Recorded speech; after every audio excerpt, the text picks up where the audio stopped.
New Mexico has been one of the states slowest to bounce back from the recession. That could be because the state's primary approach to economic growth has been using incentives and tax exemptions to lure big business. NMSU professor of economics Chris Erickson says the state is moving in the wrong direction. Economic development is an ocean liner. You're steering the ocean liner. And right now, Las Cruces in New Mexico generally, I think, is steering towards the rocks because we're focused on developing short-term solutions, on getting quick fixes when we need to steer the ship back into the channel where we focus on what creates real economic development. Erickson says states that have had stronger trajectories of growth, like Oregon and Colorado, have taken a different grow-from-within approach known as economic gardening.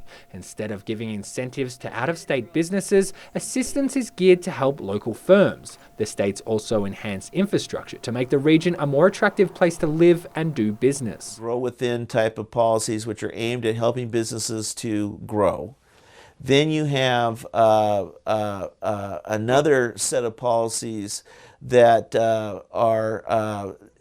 involve developing amenities, parks, recreation, that kind of thing, and let's face it, people like to live places where it's pleasant. They like to live near parks. They like to live near recreational activities. And if you have those available in your community and you can promote them and develop them, then that can result in attracting businesses into your community. There are regional examples of this approach, like the Organ Mountains Desert Peaks National Monument designation, street improvements, and a future plaza in downtown Las Cruces, and state assistance programs like individual development accounts. Individual development accounts provide eligible New Mexicans with training and a state-matched savings account to help them pay for education, buy their first home, or start a business. So the Cabertolde, it's an Amarone. Jessica McKenzie is the owner-manager of Bella Luca, an Italian restaurant in Truth or Consequences. She took part in the program 8 years ago as she was establishing her business.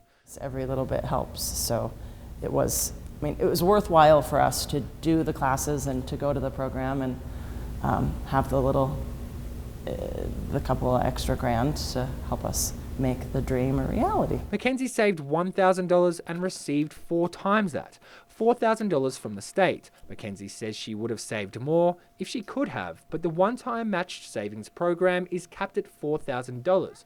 So Mackenzie got most of the $500,000 it cost to set up the business from investments and loans. The extent of it is really limited.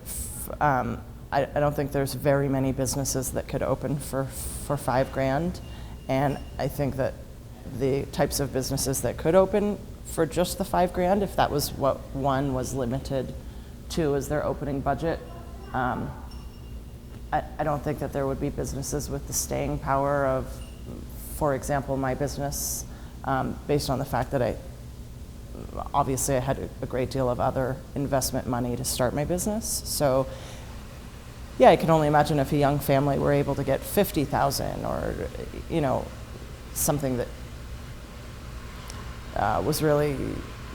could approach opening a real viable long-term business. If this one-time individual development account for New Mexico businesses seems measly, that's because it is, especially when compared to the 25 to 30% reimbursements for film and television production. New Mexico has set aside $50 million a year for the film industry, but only $100,000 will fund this year's individual development account program. Erickson says even though film incentives and other perks for businesses are not always rational economically, they may make sense politically, especially in the lead up to elections. Politicians like that because they can use tax incentives to get to attract a business and to bring them to the community short term. It gives them a short term hit. It's kind of like a heroin hit. Let's use tax incentives to get people to get short term gratification to impress the voters of what we're able to do, whereas real economic development takes decades. While the opening of Bella Luca may not have warranted a ribbon-cutting ceremony or a press conference, they do employ 16 full-time staff in the summer and 10 in the off-season. And Erickson says companies owned by locals like Jessica McKenzie typically have more staying power than firms lured in by incentives and managed out of state. You're more ingrained in the fabric of your community. I mean, myself, for example, has served as chamber president and served as on my tourism board. My staff, my coworkers are my friends. I work side by side with them. So yeah, there's a deeper emotional connection to my own work and to the level of pride that I try to inspire within my staff. Darvin Lopez is the CEO of Movida, the Mesilla Valley Economic Alliance, one of the many organisations in the state working to attract new jobs. He says while economic gardening sounds good in theory, implementing the approach in New Mexico is a lot more complicated, particularly with the state's low-skilled workforce and difficulty retaining the state's college graduates. We've been a state that's so reliant on federal dollars coming in, we haven't had to work hard or hard enough to, or have the desire to really build a private sector industry where a lot of these students can move into and stay here in the region. So where do they go? It's natural. They're going to either leave the region or they're going to leave the state altogether. So we're exporting our greatest talent.